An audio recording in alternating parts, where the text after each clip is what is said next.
what can construction crews do to keep their workers protected from ICE raids? Like, what are the most general instructions you would give? First of all, you need to know what your workforce is. So if for some reason you have a problem on your intake process, when you have onboarding of new hires, you're supposed to figure out their work authorization as well as their identity when you complete a Form I-9. And some employers will also be utilizing E-Verify to help them in that process. Sometimes it's mandated, sometimes it's voluntary, depending upon where you are. The first thing is your workforce. If you have a documented workforce and you feel comfortable with that, then already your protection level is higher because you've done the appropriate due diligence to know your workforce. Now, let's talk about a situation where you're going to have a raid. Okay, a raid really means that ICE, as well as other law enforcement agencies now that cooperate with ICE, so it could be DEA, ATF, it could be local law enforcement. You have a coordination that we haven't seen in the past. And so some of these officers may not really be trained in any kind of immigration compliance. All they're doing is just being pointed and told, go arrest or go ask questions of. So that's a problem because you've got enforcement without federal training being unleashed to try to help in this enforcement effort. So how do I protect against a raid? First, I need to know my workforce, but let's go ahead and talk about the typical enforcement actions you might see. You might see law enforcement come to the office and say, I've got a warrant or I've got a subpoena for John Doe. I need to talk to John Doe. And you're going to have to figure out as the employer what access you're going to provide. And there's a difference between rights tied to public access areas versus private access areas. So if I'm talking a general parking lot, that's very different from, for example, the manufacturing plant work area where it's not accessible and you have signs up saying not accessible to the public. And then you have additional protections before you allow law enforcement into those areas. So you've got to figure out, what am I being presented with? Is it a subpoena? Is it a warrant? Is it a judicial warrant or not? You have to be able to recognize that. And then you have to have a protocol in place where your public face, which is typically a receptionist, or it could be where workers have to report in to start their workday. If you've got law enforcement coming to that location, they've got to have a backup to figure out, who do I call to provide access, and do I provide access? All right.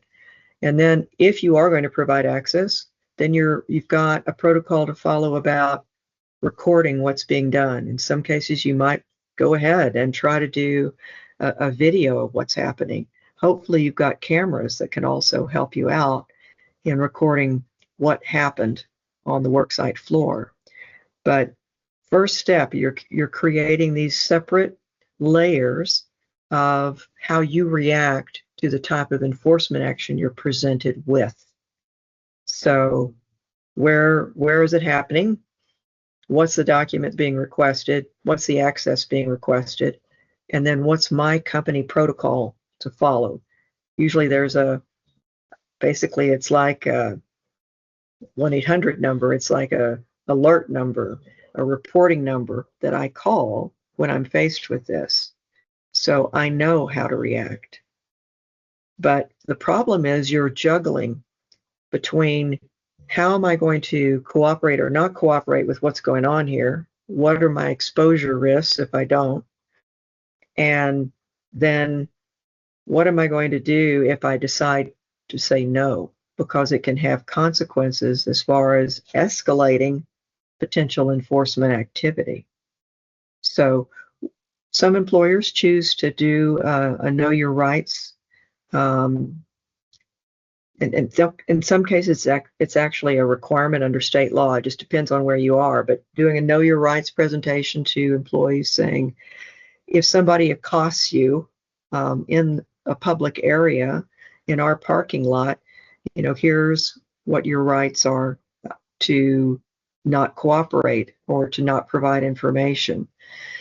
And otherwise, if we are going to have to request that you come in to our office, for example, in a 9-9 audit, where you've been told by the Homeland Security Investigations notice that, wait a minute, John Doe, we believe, is not here lawfully, and yet you're looking at your I-9 form and it showed that, wait a minute, I properly am looking at the identity and work authorization documents. It looks okay to me.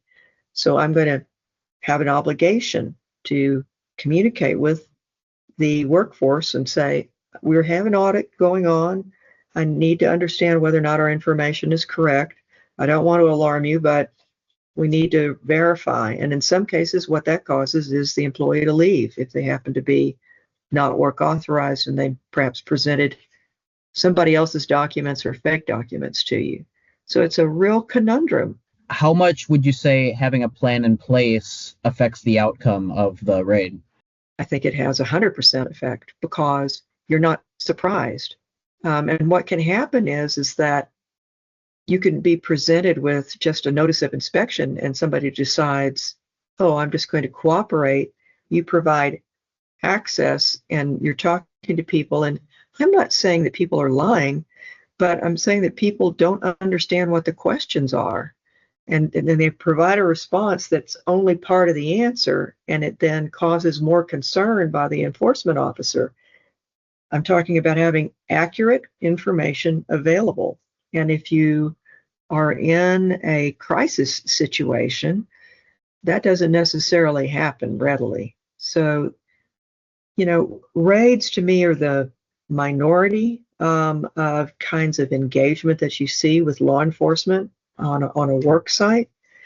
And the more minor types of things where you've got a subpoena or warrant, or you've got a law enforcement officer requesting information. For example, maybe they're enforcing a child support order and they come to the work site because they believe that it's easier to find the person there.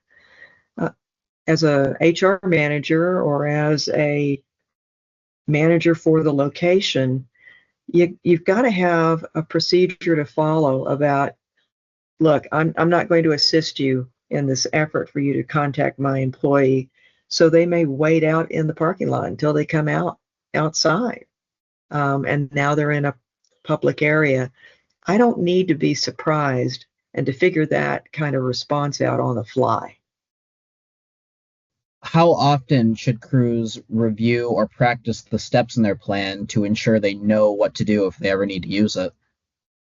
Well, I guess it depends on, who's your team, as far as how often it might be necessary to do a refresh. I think that a part of a good faith compliance effort, which is important, as far as some of the factors that if I'm dealing with a worksite enforcement action, get a notice of inspection for Forms I-9, for example. Part of the assessment by the Homeland Security Investigations officer and deciding on potential penalties later on is my good faith compliance as an employer. So I think it's important to have a very comfortable management team in dealing with these kinds of enforcement interactions, so that I'm not having to wait. If I'm the enforcement officer and I'm asking for an information and I've given you a subpoena, if you go ahead and comply readily, then this can help later on concerning, I apologize, I didn't mute that before we started. Oh, no. Then it can help me in a reduction level in a penalty amount that would be assessed against me. But normally what happens in penalty assessments is they look at your overall workforce, your overall I-9 compliance, and then if you're at a certain percentage level of error, that triggers a higher level of penalty. If I figure out those errors in advance and I've done internal audits, that helps reduce that. So your first question, how often do I need to get refreshed? Well, depends on your management team. I would say at least twice a year. Some employers will have people watch videos. Some will have a test, just to document the fact that we are doing this. We are trying to show compliance. We do follow up. All of that's a good thing as far as showing accountability and that you care about it. Do you have any tips on dealing with stress or anxiety should a raid happen at your work site? I sure wish I did. I think that I think that right now we're at a real high stress level in the United States on a variety of enforcement actions, and you're not quite sure what the rules are, and things happen like on a day-to-day basis for employers right now in the worksite enforcement. Because once you have, for example, all of these temporary protected status workers, then their work authorization is being terminated because the program for temporary protected status is being terminated. It causes a lot of, God, what hoop do I have to jump through next? I think the important thing is regular education and having lawyers to the extent you wish to use lawyers. I think that they come in handy in this kind of circumstance to have backup and a clear process to follow. That helps in reducing the panic attack that you may have regarding how to properly respond, or what do these questions really mean? Wait a minute, is this really an error on my part? And what kind of penalty amounts am I exposed to? I don't need to be learning about this after the fact, after the enforcement action starts. That helps to reduce the stress level, I believe. I'm not sure if you have too much knowledge in this area, but I'm just curious if you had any answers for this. If the matter is taken to court, do the crews that push back or refuse to comply, do they generally face harsher rulings? Is there like a retaliation there? But let's talk about how this goes to quote court, okay? Right. Okay. Normally what you're dealing with on a work site raid, I mean, you can be exposed as a manager if you have there's a constructive knowledge and there's an actual knowledge level of concern that you have as an employer. If I have constructive knowledge that I am using an unauthorized workforce, I can be exposed to jail time. So we're not really talking, criminal actions and needing to get criminal defense counsel, that's a big deal.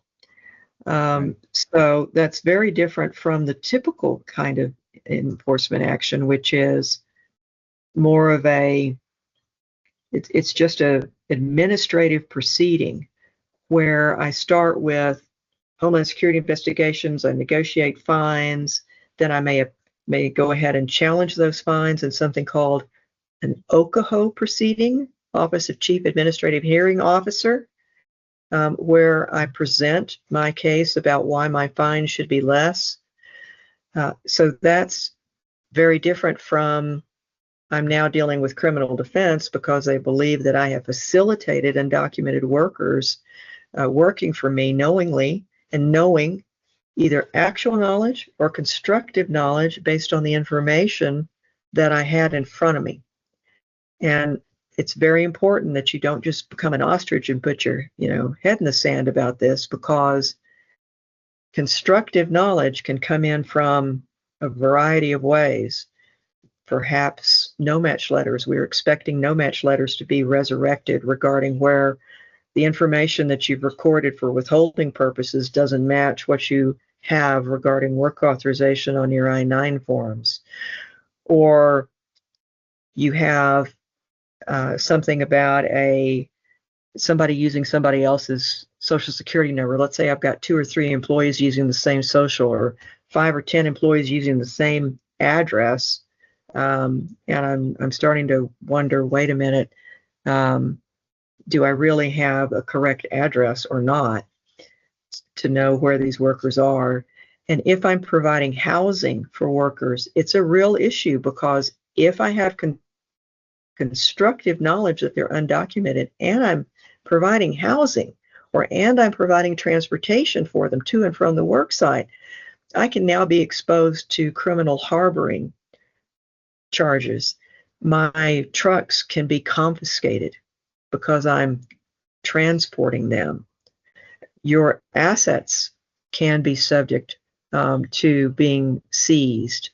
So all of that is a concern. And when you talked to me earlier about how do I prepare for raids, one of the ways that you prepare is making sure that I am operational as a company, even if I have hard drives seized. Because if they really come in with a raid, they can take documents, they can take computers, they can take records, and you need to make sure that you can operate. You want that in the cloud so you can operate as a business, even if some seizure happens. What would you say is the most common mistake that crews make during these raids, and how do these mistakes affect the outcome? I think that people may speak off the cuff without actually knowing what the protocol is, for example.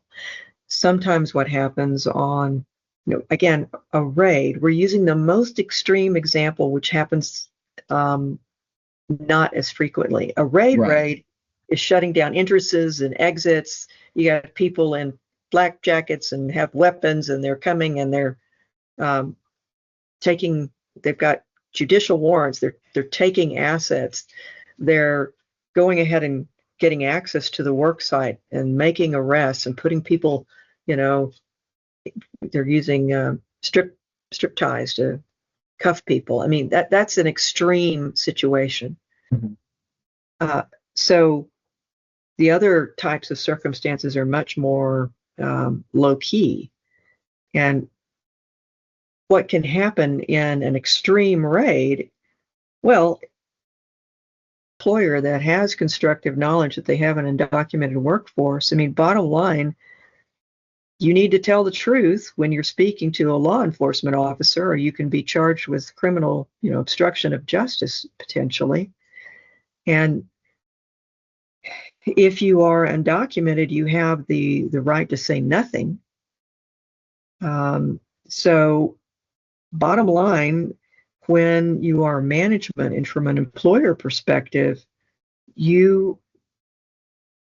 you have workers that are communicating because they're scared, and they often will be, about your activities, and they are activities that are not lawful, then you don't need to be surprised about that later on.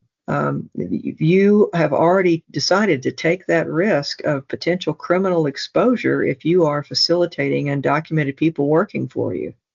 So I think that the big issue here is knowing your workforce and having a protocol. And the big errors are on the ground when people are providing inaccurate information because they're caught unawares and they don't really know what the process is or the answers or how to react. That's the problem. You cannot, as a lawyer, recommend that anybody lie to law enforcement. That's a criminal act. Right. And, people need to provide accurate information, and they need to understand that if they've been operating outside of legal requirements, you're going to have undocumented workers telling, hopefully, the truth to law enforcement. And if the truth is something that is, yeah, they helped smuggle me into the United States, or yeah, they didn't check my documents, or yeah, they provided me documents in order to work, you've already, of course, set yourself up as a prime target. And realize that the way that workforce grievances by a U.S. citizen who's frustrated with whatever it is, or legal permanent resident, whatever, who may call Homeland Security investigations, or a competitor may call and say, I believe that they're using an undocumented workforce. That's one of the ways that you end up with a potential raid if it's egregious. What would you say are the best safety or security precautions that job sites can take during these events? Well, I think that you should, if you have cameras that are able to record what actually happened, or if you have somebody who is responsible for recording what is happening, or at least taking notes over what's happening, making sure that they look and request at the very beginning to have the identity information for any officer that's engaged in some type of enforcement action.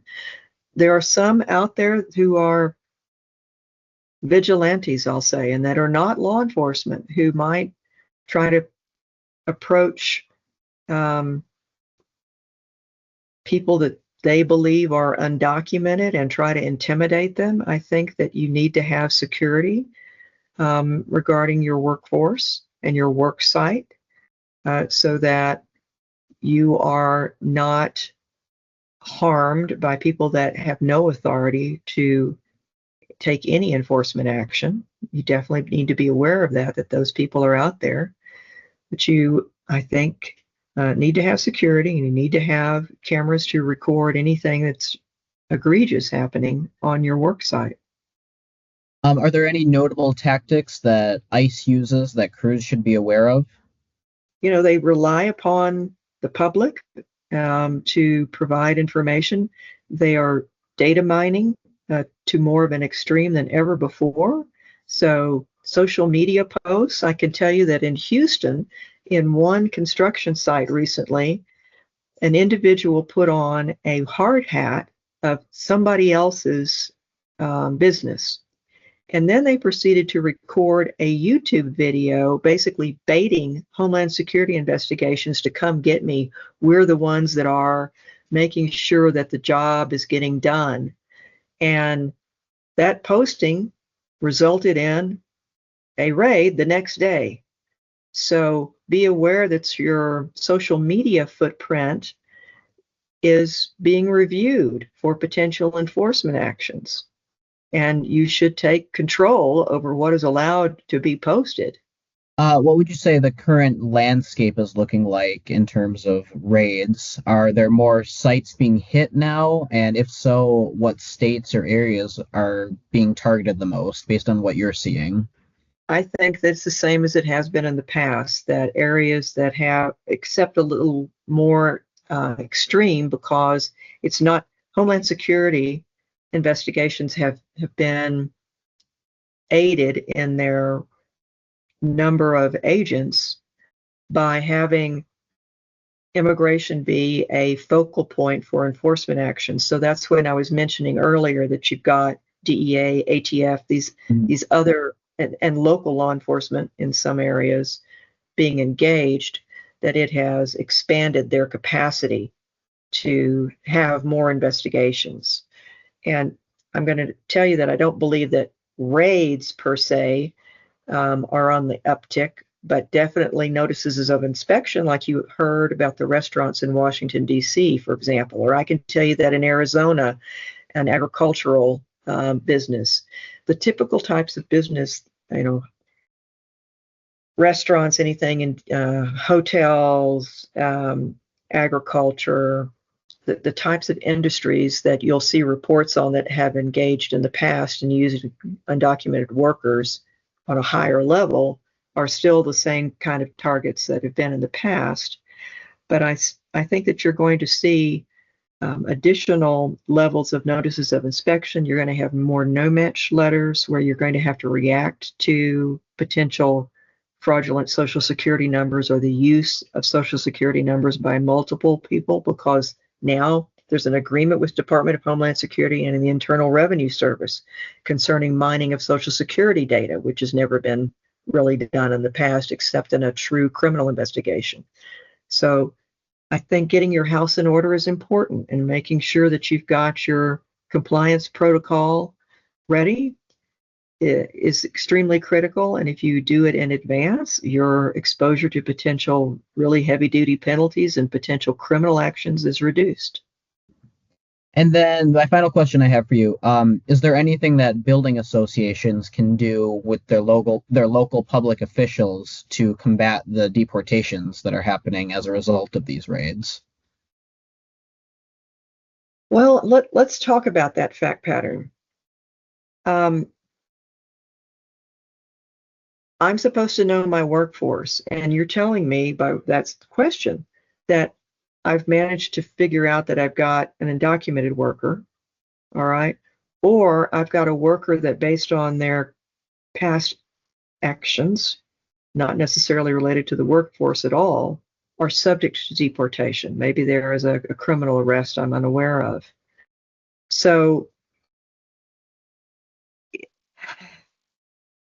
if I'm the employer, I'm not supposed to be facilitating somebody to remain illegally in the United States. That's actually a different criminal action. So I'm uncertain about what you're asking me. Is that the employer, what they could do is put a ton of effort, and at the association level as well, to say, we definitely have work site needs. I don't have sufficient workers to do this. The immigration system is a total mess, and we need to fix it and make legal the norm. We want legal to be the norm. We didn't realize that so-and-so was here in an undocumented capacity, but he was a great worker, and now we've lost him. So we need to push for immigration reform that connects economic need, legitimate economic need, with immigration policy and procedure. And right now, there's a total disconnect. And the belief is that why on earth do we need to rely upon undocumented workers? Some are in denial to say that we have a sufficient workforce to do some of these tasks. And in the construction industry in particular, it has been one of those other industries that has long been proven to rely on an undocumented workforce. So let's get with reality and fix the darn law.